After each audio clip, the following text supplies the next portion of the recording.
नमस्कार, यहाँहरूलाई स्वागत छ हाम्रो च्यानल इतिहासमा। अहिले जहाँ विश्व कोरोना महामारीसँग लडिरहेको छ, यस्तो बेला नेपाल र भारतमा कालापानी विवाद भने चर्को अवस्थामा छ। यो बहस त्यति बेला चर्को अवस्थामा पुग्यो जति बेला भारतले लिपुलेख हुँदै चीन जाने बाटोको उद्घाटन गर्यो र यसको उत्तरमा नेपालले पहिलो पटक आफ्नो आधिकारिक नक्सा जारी गर्यो, जसमा लिपुलेख, लिम्पियाधुरा र कालापानी क्षेत्रलाई नेपालको नक्साभित्र राखिएको छ। यसअघि नेपालले 1975 भन्दा अगाडिका भारतले जारी गरेका नक्साहरूलाई आधार मानेर आफ्नो नक्सा प्रयोग गरिरहेको थियो। यी नक्साहरूको कुनै पनि आधिकारिक सर्वे गरिएको थिएन। आजको यस भिडियोमा हामीले लिम्पियाधुरा, लिपुलेख र कालापानी विवादको बारेमा केही प्रकाश पार्नेछौँ। लिपुलेख भन्ज्याङ एउटा हिमाली भन्ज्याङ हो जो नेपालको पुरानो नक्सा अनुसार नेपाल, भारत र चीनको त्रिदेशीय सीमावर्ती क्षेत्रमा पर्ने गर्दछ। लिपुलेख कालापानी क्षेत्र महाकाली नदीको कुनै एउटा सहायक खोलाको उद्गम स्थल हो। समुद्री सतहबाट 5200 मिटरको उचाइमा रहेको लिपुलेख भन्ज्याङ चीनको टक्लाकोट शहरमा जाने एउटा बाटो पनि हो। प्राचीन कालदेखि नै व्यापारीहरू यो मार्गको प्रयोग गरेर चीनतर्फ व्यापार गर्न जान्थे। यसका साथै कैलाश मानसरोवर यात्रामा जाने तीर्थयात्रीहरूले पनि यो बाटोको प्राचीन कालदेखि नै प्रयोग गरेको पाइन्छ। त्रिदेशीय सीमावर्ती क्षेत्रमा भए तापनि चीनले यस क्षेत्रमा आफ्नो कुनै पनि दाबी जनाएको छैन, तर भारतले भने पटक पटक यस क्षेत्रमा आफ्नो हस्तक्षेप जनाएको देखिन्छ। नेपालको तर्फबाट दाबी छ कि नेपालको पश्चिमी सिमाना महाकाली नदी हो, जो 1816 को सुगौली सन्धि अनुसार लिम्पियाधुराबाट सुरु हुन्छ। नेपालको पश्चिमी सिमाना महाकाली नदी भए तापनि यसको उद्गम स्थल कहाँ हो भन्ने कुरामा नेपाली र भारतीय पक्षबीच पटक पटक विवाद हुँदै आएको देखिन्छ। नेपाली विज्ञहरूको अनुसार काली नदीको उद्गम स्थल लिम्पियाधुरा हो, जो कालापानी क्षेत्रबाट 30 किलोमिटर पश्चिमतर्फ पर्ने गर्दछ। ब्रिटिस इन्डियाले सन् 1856 अप्रिल 24 जारी गरेको आफ्नो आधिकारिक नक्सामा सुगौली सन्धिका अनुसार लिम्पियाधुरालाई काली नदीको उद्गम स्थल मानेको थियो। कालापानीदेखि लिम्पियाधुरासम्मको क्षेत्रमा 3 वटा गाउँहरू छन्: कुती, नाबी र गुन्ची। त्यहाँ बसोबास गर्ने मान्छेहरू नेपाली नै हुन्। आजभन्दा करिब 58 वर्ष अघि त्यस क्षेत्रका मानिसहरूले जग्गाको राजस्व बुझाएको कागजात अहिले पनि बैतडी जिल्लामा सुरक्षित अवस्थामा छन्। विक्रम सम्वत 2018 सालको जनगणनामा पनि उनीहरूलाई समावेश गरिएको थियो। त्यहाँ पपुलेसन सेन्सस लिन गएका व्यक्ति भैरव रिसाल अहिले पनि जिउँदै हुनुहुन्छ। यति धेरै सबुतहरू नेपालसँग हुँदाहुँदै पनि भारतले यस क्षेत्रलाई उत्तराखण्डको भूभाग हो भनी आफ्नो दाबी ठोकिरहेको छ। भारतको आधिकारिक स्रोतहरूको दाबी छ कि भारतको यूपी राज्यसँग राजस्व र प्रशासनको आधिकारिक दस्तावेजहरू छ, जसको आधारमा भारतले कालापानी लगायतका क्षेत्रहरू परम्परागत रूपले भारतको उत्तराखण्ड राज्यको पिथौरागढ जिल्लामा पर्ने दाबी ठोकेको छ।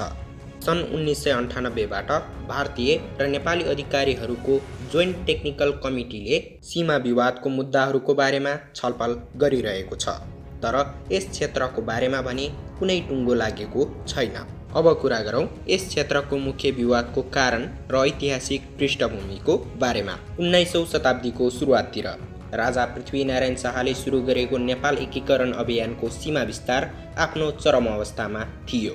त्यति बेला दिल्लीदेखि कलकत्तासम्मको समतल भूभागमा प्रत्यक्ष वा अप्रत्यक्ष रूपमा अङ्ग्रेजहरूको शासन थियो। यसले गर्दा नेपाली र अङ्ग्रेज सेनाहरूबीच युद्ध हुन गयो। सन् 1814बाट सन् 1816 सम्म श्रृङ्खलाबद्ध तरिकाले लडिएको नेपाल अङ्ग्रेज युद्ध सुगौली सन्धिमा गएर अन्त्य भयो। सुगौली सन्धिको धारा 5ले नेपालको पश्चिमी सिमाना महाकाली नदी बनायो, जसमा लेखिएको छ कि नेपालका राजाले आफू र आफ्ना उत्तराधिकारीहरू सबैका लागि महाकाली नदी पश्चिमका कुनै पनि राज्यको दाबीलाई त्याग गर्नेछन् र यी राज्य र राज्यका बासिन्दाहरूसँग कुनै पनि सरोकार राख्ने छैनन्। यद्यपि वर्तमान समयमा यस धाराले नेपालको पश्चिमी सीमा दर्शाउँछ भनी व्यापक व्याख्या गरे तापनि त्यति बेला समय त्यस्तो थिएन। ब्रिटिसहरूले काली नदीको पूर्वी र पश्चिमी क्षेत्र दुवैलाई कब्जा गरेर बसेका थिए। सन् 1817मा नेपालको तर्फबाट चौतारिया बम शाहले कालापानी क्षेत्र नेपालको पर्ने भएकाले ब्रिटिसहरूलाई सो क्षेत्रबाट सबै दाबी हटाउँ भनेका थिए। त्यसपछि ब्रिटिसहरूले त्यस ठाउँबाट आफ्नो सबै दाबीहरू हटाए र त्यस ठाउँलाई नेपाललाई सुम्पिदिए। त्यसपछि बल्ल सही माइनेमा लिम्पियाधुरा, कालापानी र लिपुलेक क्षेत्र नेपालमा गाभिए। त्यसपछि सन् 1856 अप्रिल 24मा ब्रिटिस इन्डियाले आफ्नो आधिकारिक नक्सा जारी गर्यो, जसमा लिम्पियाधुरालाई काली नदीको उद्गम स्थल बताइएको छ र नेपालको सिमाना पश्चिममा लिम्पियाधुरासम्म जनाइएको छ, जो कालापानी क्षेत्रबाट करिब 30 किलोमिटर पश्चिम पर्ने गर्दछ। तर ब्रिटिस इन्डियाले नेपालको अनुमति बिना नै 1865मा कालापानी क्षेत्रमा फेरि दखलन्दाजी दिन सुरु गर्यो। विद्वान मङ्गलसिद्धि मानन्दर र हृदयलाल कोइरालाका अनुसार सीमा परिवर्तन गर्नुको रणनीतिक कारणहरू थिए। अपी हिमाल, जो त्यहाँको सबैभन्दा अग्लो बिन्दु हो, त्यो कालापानी क्षेत्रमा पर्ने गर्दछ। त्यहाँबाट तिब्बती पठारको राम्रोसँग अवलोकन गर्न सकिन्थ्यो। मानन्दर र कोइरालाका लागि यो ब्रिटिसको तर्फबाट भएको अनाधिकृत र एकतर्फी कदम थियो। सोही समयमा नेपालको पश्चिमी तराई बाँके बर्दिया कैलाली कञ्चनपुर नेपालको अधीनमा हुन आएको थियो। सन् 1947मा भारत ब्रिटिसहरूबाट स्वतन्त्र भयो र एउटा सङ्घीय राज्यको रूपमा स्थापित भयो। सन् 1950मा नेपाल र भारत बीच शान्ति र मित्रताको सन्धि गरियो, जसले ब्रिटिस इन्डियासँग गरिएका पहिलेका सन्धिहरूलाई दर्शाउँदै आपसी सुरक्षा र गठबन्धनको एक कडा तत्त्व प्रस्तुत गर्दथ्यो। तर भारतले भने सन् 1856 अघिका नक्साहरू प्रयोग गरेर कालापानी क्षेत्रलाई आफ्नो भूभागको रूपमा देखायो। सन् 1951मा चीनले तिब्बतमाथि कब्जा गरेसँगै भारतले आफ्नो उत्तरी सिमानामा घुसपैठ रोक्नको लागि सुरक्षा बल बढायो।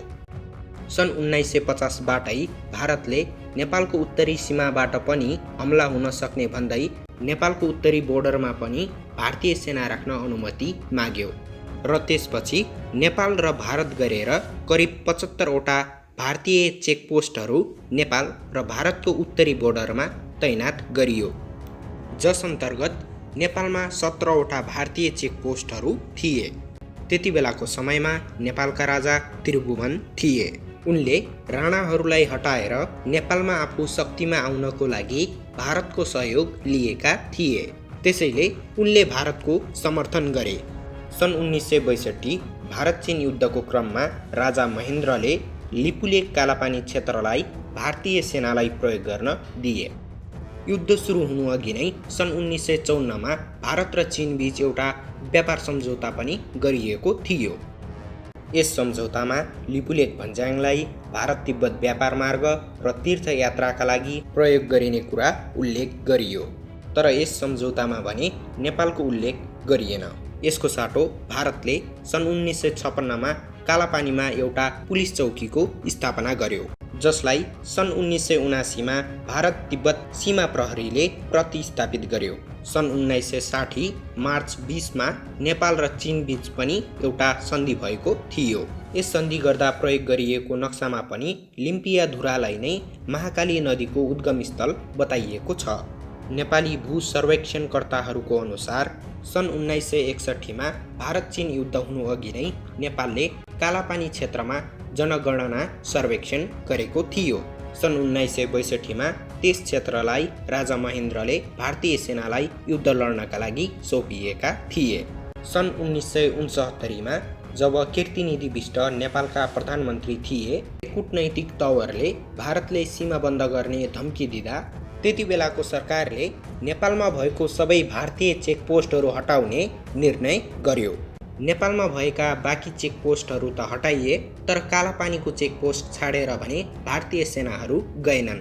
यसको साटो त्यही उत्पत्ति हुने एउटा सानो खोलालाई महाकाली नदीको मुहान, त्यही बनाएको एउटा मन्दिरलाई कालीमाताको मन्दिर र त्यस क्षेत्रलाई कालीमाताको नाम दिएर भारतीय पक्षले नेपालको सिमाना त्यहीसम्म हो भनेर देखाइरहेको छ। नेपाली जनताले यो भारतको तर्फबाट भएको एउटा जमिनी अतिक्रमण भनेर पटक पटक भनिरहँदा पनि भारतीय पक्ष भने यस मामिलामा चुप लागेको छ। भारतीयहरूले भने सन् 1830 अघिका दस्तावेजहरू प्रस्तुत गरिरहेका छन्, जबकि सुगौली सन्धि पछिको पहिलो नक्सा सन् 1856मा निकालिएको थियो, जसमा लिम्पियाधुरासम्मको क्षेत्रलाई नेपालको भूभाग हो भनेर बताइएको छ। सन् 1962मा भारत चीन युद्धपछि लिपुलेखबाट हुने सबै कारोबार भारतले बन्द गर्यो। त्यसपछि त्यहाँका जनताहरू र कुमाउँका जनताहरूले टिङ्कर पासबाट आफ्नो कारोबारहरू सुरु गरे, जो नेपालतर्फ पर्ने गर्दछ। सन् 1991मा भारत र चीन दुवै देशले लिपुलेख भञ्ज्याङबाट हुने सबै कारोबारहरू फेरि सुरु गर्ने निर्णय गरे, तर यसमा पनि दुवै देशले नेपालको अनुमति लिएनन्। सन् 2015मा भारतका प्रधानमन्त्री नरेन्द्र मोदी चीनको भ्रमणमा गएको बेला भारत र चीन बीच लिपुलेखबाट व्यापारिक नाका खोल्ने सहमति गरियो। त्यति बेला नेपालमा यो सम्झौताको चर्को विरोध भयो। तत्कालीन नेपालको सरकारले भारत र चीन दुवै देशलाई विरोध पत्र पनि पठाएको थियो। चीनले यो मुद्दाको हल निकाल्नुपर्ने प्रतिक्रिया दिए पनि भारतले नेपालले पठाएको विरोध पत्रको कुनै पनि प्रतिक्रिया दिएन। सन् 2019मा भारतले आफ्नो आधिकारिक नक्सा जारी गर्यो, जसमा कालापानी लिपुलेख क्षेत्रलाई भारतको भूमिमा देखाइएको थियो। भारतसँग विवादित क्षेत्रका रूपमा रहेका भूमिहरू पनि भारतकै नक्सामा देखाइएको थियो। कालापानी क्षेत्रलाई भारतले आफ्नो नक्सामा देखाए तापनि कालापानी क्षेत्र नेपालको हो भन्ने विषयमा नेपाली पक्ष प्रष्ट छ।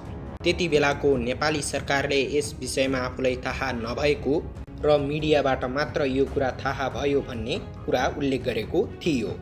भर्खरै भारतले लिपुलेखबाट तिब्बत जाने बाटोको उद्घाटन गर्यो। यसपछि नेपाली जनताले कोरोना महामारीको डर भए तापनि भारतको विरोध गर्न सडकमा उत्रिए।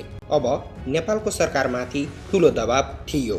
यसको केही दिन पश्चात नेपालले आफ्नो आधिकारिक नक्सा जारी गर्यो, जसमा लिपुलेख, लिम्पियाधुरा र कालापानी क्षेत्रलाई नेपालको भूभागको रूपमा देखाइयो। यो खबर पाएसँगै भारतीय मिडियामा तहल्का मचियो। भारतीय मिडियाले नेपालको यो कदमलाई चीनको षड्यन्त्र भनिरहेका छन्। साँचो कुरा भने प्रायजसो भारतीय मिडियाहरूले भनेकै छैनन्। कालापानी विवाद नेपालले वर्षौंदेखि गर्दै आएको सङ्घर्ष हो। अब यो विवाद सुल्झाउनु पर्ने समय आएको छ, अन्यथा यो विवाद कहिले पनि सुल्झिने छैन। अहिले दुवै देशका प्रतिनिधिहरूले यो विवाद कोरोना महामारीपछि दुई देशको मैत्रीपूर्ण छलफलबाट सुल्झाउने बयान दिएका छन्।